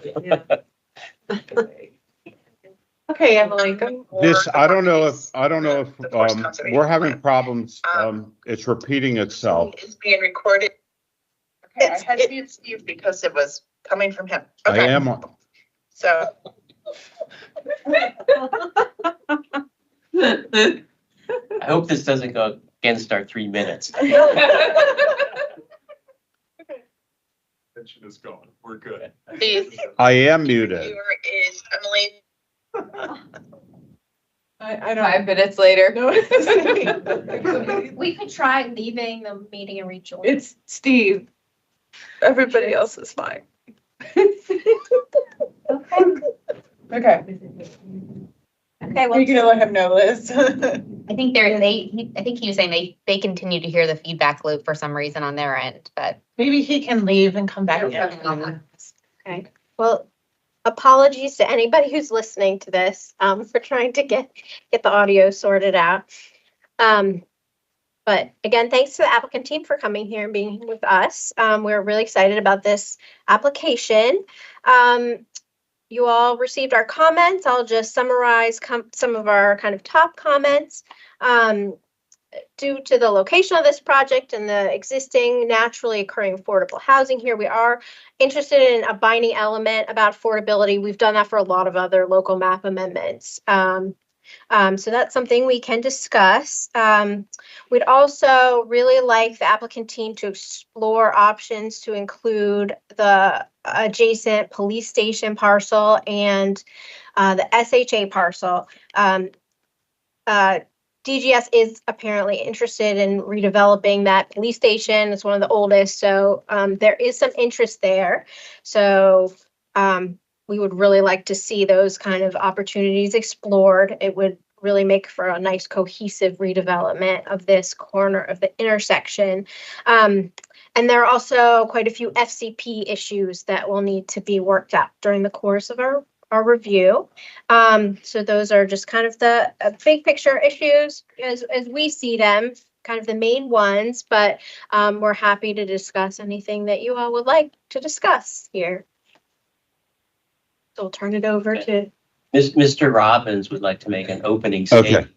Yeah, I'd like to. Hey, thanks, Gary. Thank you for Christina for hooking us in. I'm sorry, I don't know what the problem was with that, but I left and came back. It seems to be working now. Anyway, thanks very much for the comprehensive comments on behalf of the entire Glenmont Forest team. We're gonna just bring up a few of the sort of major things that we are focused on. There are other issues that we can also talk offline. I think what we'll end up doing, Christina, is trying to set up some meetings with the various agencies that made some of the comments to go over these in greater detail. But for now, I think there's several comments that we'd like to go over. I think Gary will take the lead in addressing these comments, and then we can work with you, Christina, to set up meetings at a later date. Thanks. So, Gary? yeah, let me hit a couple of the 3 comments you just noted, and then we do want, I think they're, not, we're gonna run out of time today to get in the weeds on some of these issues, but the affordable housing, we want to have further discussions on that, how that breaks down. I think we do. Is anyone from DHCA here or online? I know we got a. Hi, yeah, this is Maggie Gallagher. I'm online. Perfect. Hi, Maggie. So, and then we got late, I think, email yesterday about joining the conversation. So I think that's something we want to sit down and talk about the options and future rental agreements and so forth. And Brian Alford with Grady Management is here. So that's something we'll be reaching out to DHC. I think it's probably be a joint meeting with yourself, Emily, and planning and so forth. So we are and we are not natural occurring. So that's going to be a whole discussion. And we have proffered to do the 15% over and above the 12.5%. So that's both. We'll work through that with you all. The exploring the police station, I had a couple conversations with Greg Assant about a year ago when we were talking about including them in our application. They were not interested. They are looking to a new home for the police station, but as far as joining the application to rezone, they were basically declined. So I don't know if there's been current discussions or who you've been chatting with recently, or but that was again with Greg Assant, and we can maybe set a meeting with him or reach back out to him to confirm, deny, or whatever the circumstances are. And then the forest, I know there's a number of issues. Kelly with our group's on the phone. Amy, I think you were the author of the comments. So I think overall was it 18, Kelly? Was there's a lot of repeats. Yes. So forth, but I don't know what happened there. I saw that too, and I was like, it seems like a lot when you start paging through it, but you know what? They were all the same. Yeah. And I think Kelly, excuse me, Kelly's gonna reach out to you, and that's maybe a Great. separate work session. I think one of the larger things or one of the main comments was all the number of individual trees that are across the site. That's right. And that we're working on an exhibit because when you look at all the existing buildings, the parking lots, everything, what's left, particularly when you demolish all those, there's and have work around or area around each building to do the demolition. And most of the trees are in close to the building. So we'll get back to you on that and walk you through that a little bit. But so just to sort of preempt this is a phased development, correct? So you're going to be phasing demolition and construction? Correct. Right. So I just want to get this out here very early on. We've had some experience with these projects and how long they've gone on for. And so in this case, we're not going to be doing a variance for the removal of all of those trees right now. Understand that as the phases go on, that the variance will be needed and can be coordinated through preliminary or site plans. But I think there's no way we could make the findings right now, even with the idea of demolishing the buildings, because that's not what you're doing. You're doing this phase development, and so it could be years down the road. And the trees could be different sizes. I mean, it just you're not looking to pull permits on the whole thing right now. Okay, so and I think there's additional comments on phasing, so that's something we're going to get back to you on, and then how it dovetails into the forest component is the issue. Can I ask a follow-up question on that in terms of phasing? Is there a way to approve the variance now and then have it be kind of, I feel like we've done this on certain projects where it's recertified or kind of reconfirmed at time of site plan, I feel like we did that on Rock Spring, because by the time we came back in, obviously the trees had changed in size and we had to kind of update it, so to speak. But so you still have kind of an overall approval for the project? So I think at this point, because we're at the time of rezoning, we just feel like that would be really premature, that we can't make those findings that the tree loss is unavoidable. So also just given the scale of the development, how far in the future we're talking about. I know Gary is very familiar with this, but it is very difficult to come up with a phasing plan with your tree planting and your forest conservation and making certain all of that happens, with your appropriate triggers. And we feel that we've done this on other plans, not that often, but we have done this before, where because this is so early in the process, we acknowledge the need for a variance, but have tied it as you're moving through your phases, because the siting of your buildings can change, the configuration of the buildings can change. We're hoping to be able to save as many of those trees as possible. So we don't want to send the signal that we're just stopping right now, because it's not like we're working with a grading plan to be able to actually say that you need to remove those trees.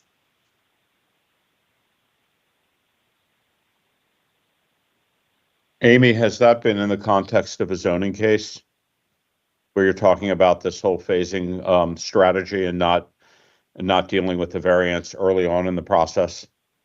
I will check on that, but I think that's correct. I think it was a rezoning case where we. I can answer that actually, because I worked on that case. Okay, good. It was the Erickson project on the old Marriott headquarters.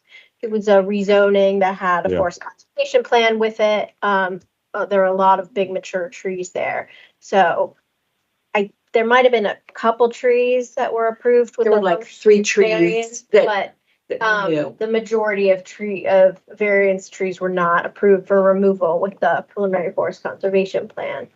But the preliminary forest conservation plan was still approved? Yes. Mm-hmm. Mm-hmm.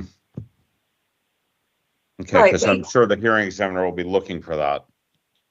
Absolutely, we can approve it because, one of the major functions of the preliminary forest conservation plan is to set your areas of easement and your basic blocks of forest saved in afforestation. Yeah, because the good news is, which is lower right-hand side of the plan where our existing forest is, and then we're going to be replanting the stream valley buffer to make that whole, which is a big part of the mitigation. And then we have a lot of the street trees throughout the neighborhood to, be the mitigation, but how you track that and how the numbers work out is kind of where you're going by phase. So yeah, and that's definitely not preferred for mitigation trees. You have to put street trees in regardless. Mitigation trees for forest conservation purposes are supposed to mitigate for the tree removal. Now, I just want to say that fully support this project and will work with you to get as many trees in there as possible, but that's not really the purpose of the mitigation trees. And do understand it's going to require a bit of movement to be able to fully forest that stream valley buffer. So I do want to acknowledge that, putting housing at Metro is important and we support that, but we still have to follow the law. And that's where we're going to take a harder look at the phasing, because there are apartment buildings in the buffer right now. And obviously those would be removed and reforested, but when and how we track that is the big question I'm hearing right now. It is. That's a huge question. And we've been there before on other plans and don't want to go there again. I think what would be helpful is probably that follow-up meeting. Sure, with you and Rogers to kind of work through all of these, given that I think there's a lot of moving pieces on some of the comments. Yeah, so understood. Great. Okay. I'm using my cheat sheet here, but it's just walking through the written comments, and some of these we've hit. So, and some are forwarded. So we've talked about the police station. We've talked about affordable housing, which that definitely need. We're doing a little bit of homework, but then I think we'll reach out and schedule a meeting. And one thing before I forget, since it's not on my cheat sheet, at the end, we do want to talk about schedule, because we have a zoning hearing of June 14th. Yeah. So that's, how do we get there is one of the questions. Yeah, I can actually answer that right now because I wrote it down here. So We have a tentative planning board hearing scheduled on May 30th, which gives us enough time to transmit the recommendation letter to OZA, and we would be looking for a final plan document submittal around March 26th. And then if you do need an extension of the OZA hearing, it would be best to request it no later than May 1st from OZA. And then, so I'm hearing end of March, which is like a month from now, to reconcile all plans or all items to get back to you. We do have, that's a target date. We do have some flexibility there. As you know, as we go through a lot of this stuff, it talks about later stages since we are at zoning. It Right. talks about foreshadowing, site plan, preliminary plan, et cetera. Okay, perfect.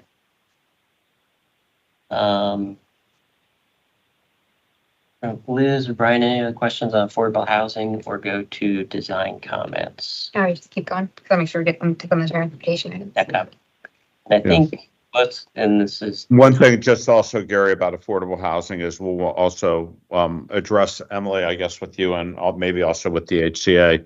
There was a comment on unit sizes and preferences for certain options for providing a number of units. So we'll talk about that too offline. A lot of the design comments, so noted, but they also, again, foreshadow to the future steps. Yeah. So how many of these take the comments and continue working, and particularly once we get zoned and go to preliminary plan, or?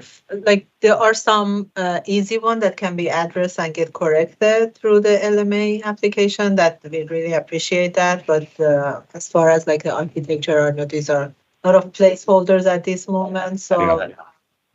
Yeah. Okay. The transportation, the one that jumps our head away is the Erskine Road, which is top right where we have the existing road we're connecting to. And we looped it through and connected at Randolph, which is the location of the existing private street entrance. We're looking to continue that as a public street. There are a number of comments about the intersection spacing code reference, but looking at that, it's a right in, right out. There's a signal at our street A. The per code, et cetera, we got questions why isn't this okay? I know there's code reference pointed out, but as a right in, right out on Randall with an existing access point, what are the concerns or, and the other thing we were trying to do, and this gets back to phasing, that, well, we worked with Rebecca on these before, where we have a continuation of a public street, we have to continue it to a public street or end it in a cul-de-sac. Cul-de-sac's not appropriate here.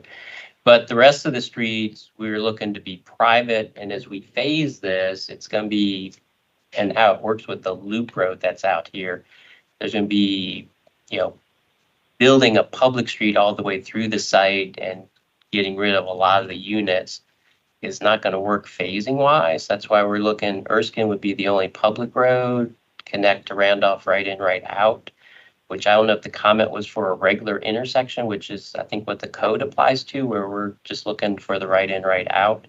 It says median breaks. It talks about median breaks as well. Right. Because, but this is not, so I think it doesn't meet the 600 feet. And then it says if you look under the chart, it says it has an asterisk for median breaks and discusses. So we're not looking for a median break here. Right. But I don't think it meets the code requirement. Yeah, not only that, Gary. I mean, if you have that access point that's right in, right out, there'll be a lot of cut-through traffic coming in because that's unsignalized intersection, and people will cut through that neighborhood from 97 all the way to Randolph. Because if you look at it right now, they can avoid two signals to get to Randolph from Georgia, and that is is a straight cut-through. So we are trying to devote all the traffic to the signalized intersections, That way there's no cut through traffic, as well as we have to look at, we also have requested the TIS to analyze that right in, right out. So we think that eliminating that access point will definitely make it safer operational wise. Traffic operation wise, it'll be more safer to eliminate that right in, right out. And is Nancy Randall? Yes, she is. She's on. Nancy, you want to talk about, again, I think this is going to be a follow-up meeting, but we're also trying to distribute traffic versus concentrate traffic, which is, reason or one of the rationale have multiple access points on Randolph. So Nancy, you want to talk to that for a second? I think you're on mute. Sorry Nancy. I was on mute. My apologies. Yes. So I understand the concern about the cut through, but if you look at the design and the activity that's planned from Georgia Avenue along that roadway, it would actually take longer to get through to come out. We could even run some time trials on that, but I don't see how that cut through is going to push traffic through the community unless there happens to be an accident at the interchange. And then you might get that, but then you're welcome the additional connections. I just don't see that this right in, right out is going to be an issue. If it were a median break, yes, I would understand that. But we're not asking for that median break. And so while I can run the additional analysis that you're looking for in looking at the master plan, they want as many connections as possible in connectivity. And this follows in line with what they have today in terms of a right in, right out. We are not asking for a median break. Yeah, I understand, Nancy, about that, but I had a discussion with traffic as well on this ground, having that access point as right in, right out. They said this is a heavily traveled roadway, and they would want less number of access points on this roadway, especially being the Georgia Avenue. There's a tunnel built, there's a whole interchange built there, and there's too many things going on over there. And it's not safe, as well as having a right in, right out. People will come to that. I think that's Glen Allen, and try to make a U over there to head west on Randolph. Those are the concerns we have. I mean, we have to look at as I said, we have to look at the analysis, what you provide. We can go from there. We can have further discussions about this. But at this point, we are not comfortable having that right in, right out access point. All right. Well, I think you're right. I think if we have some further discussions about this, I think that's, we don't need to take up the time during this meeting. Yeah. And I can pull some numbers together for you. So sure. Yeah. The other thing is, if you want any of the roads to be private, you need to provide a justification. I think we did. Okay. So when you do that, It's in the, we had that. we don't approve that kind of stuff at this point. That's done at the preliminary plan. Sure. Yeah, so we have some of that in the justification statement, but am I hearing you want that split out and quote draft to submit, since it's obviously some of it. We don't need that at this point, because this preliminary plan. Yeah, this is not like a conditional use where you like everything's laid out. So we're assuming that, this is like a pretty picture kind of thing, and we'll look at the details when we get to preliminary plan. But at preliminary plan, have it pulled out, because it's in our main statement, embedded in within it, have it separate standalones. Okay. Yeah.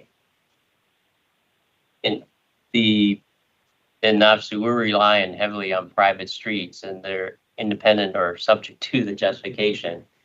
Any preference, comments, or private streets are definitely an option, but not the paper. Well, we want to know why you want, what's the purpose of a private street? Like, why not just make them public?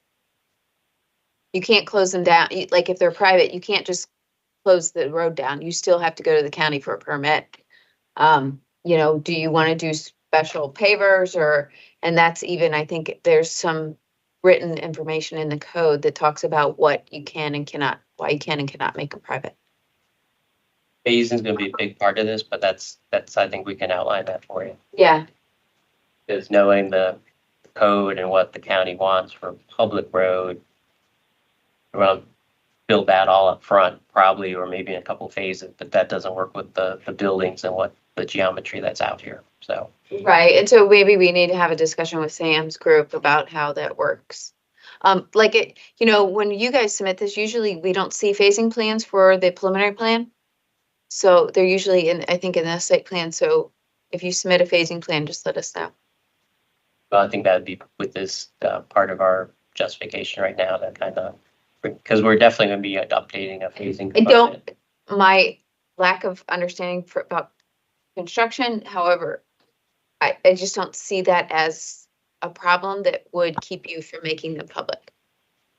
Essentially, what Rebecca says, Gary, is, as we all know, private streets are of the same standard as public streets, for chapter 50.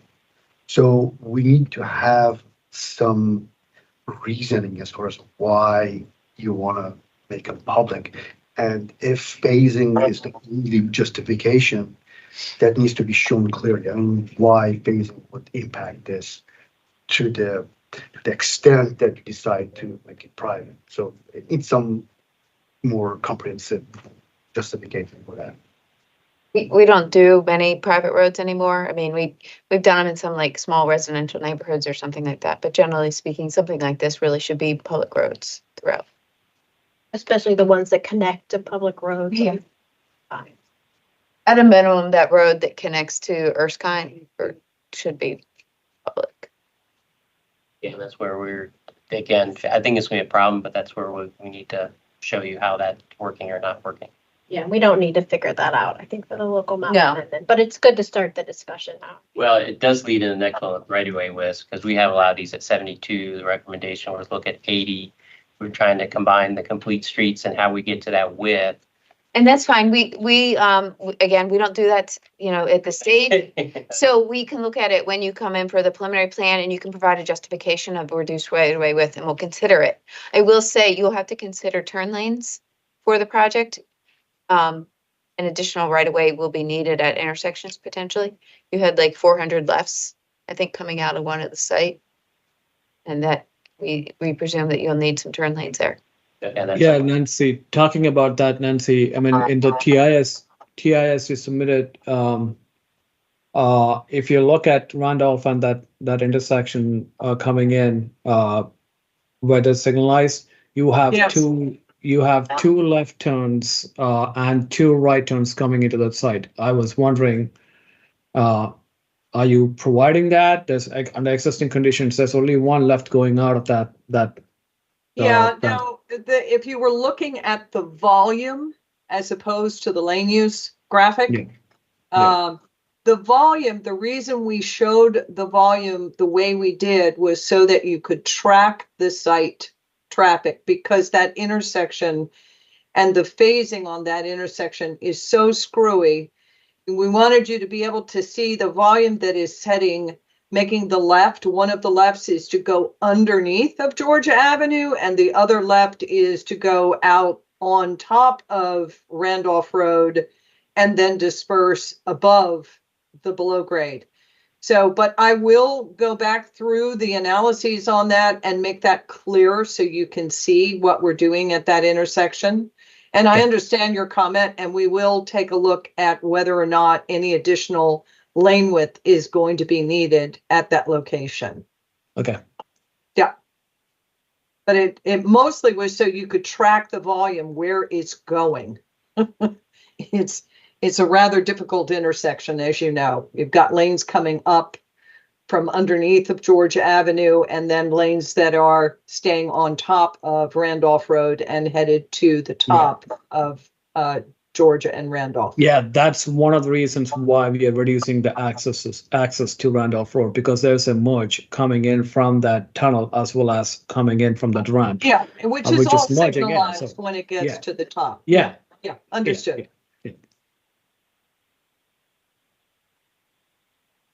The a lot of these, I'm going to summarize, a lot of the street sections were noted, but basically the recommendation was go 80-foot right of way versus we've shown a 72-foot right of way with all the elements combined, trying to, go narrower with working with complete streets. Any particular rationale other than just classification for the 80-foot right of way, or something else we can talk about later? I don't know for certain. I don't know did you include stormwater management? And also everything that you're talking about, the difference really between the 72 and the 80 is really what's behind the curb, correct? Right. So that's what we're talking about. 2 lanes, 2 parking lanes, and then it's the tree panel and the wall. Right. So for planning staff, that's what they're asking for. Do we need a wider sidewalk, or is it narrower, and the tree line as well? So I would look at the minimum, the defaults, and see what. Yeah, we were trying to go tighter, but again, we've had a conversation. So.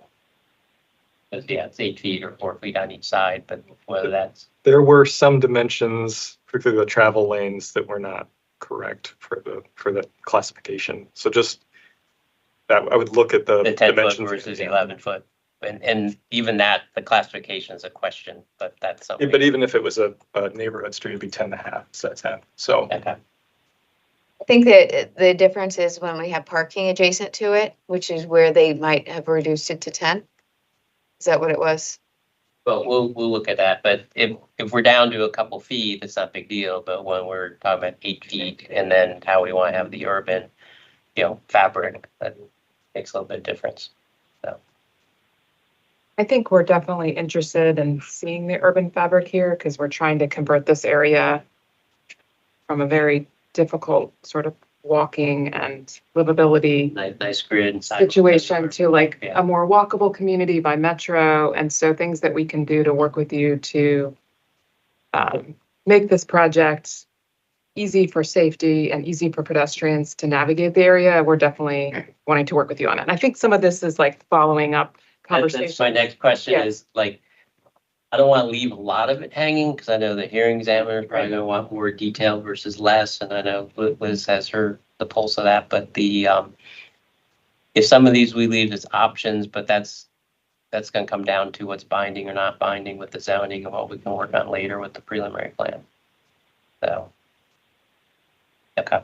And this is also why the variance needs to be sort of pushed off a bit, because if you're looking at planting your mitigation trees, your street trees. Well, it will be phased, and if some of the trees are there longer than versus taken down now, or that's. And again, I think we can give a plausible game plan, whether it's 3 or 4 phases, but then, a couple of years from now that may change, but that's what we need that flexibility for. Okay, we do need to wrap up. Well, my last on the list is forest, but we've already talked about that, so. Perfect. Do we have any other questions, Liz, or? Nope, I think that's good. I think we'll just have, obviously. Hey, Gary, there was follow-up meetings. Gary, just one last thing. There was a comment regarding a connection to Georgian Woods. I don't think we're doing that. Just a clarification point that was something that was being provided by, there was, I think, a comment about if we were providing that connection, and it's actually a parks connection, right, Gary? So we would just note that more clearly on the plan. Right, so the very lower part, the path that's on Georgian Woods, which is south of the red line right at the bottom of the page, that is proposed by Parks with the Wheaton Regional Stream Improvement that's in the works and I think started or about to be started. I keep hearing they want to get on our site to have access, but anyways, we'll keep working with Parks. But yeah, so we'll just not color that, but right now there's no dependency with either the police station or Georgian Woods. We are showing future stubs or road options to those properties if they do redevelop, but we'll clarify that. Okay. Thank you, everyone. Thank you. Thanks all.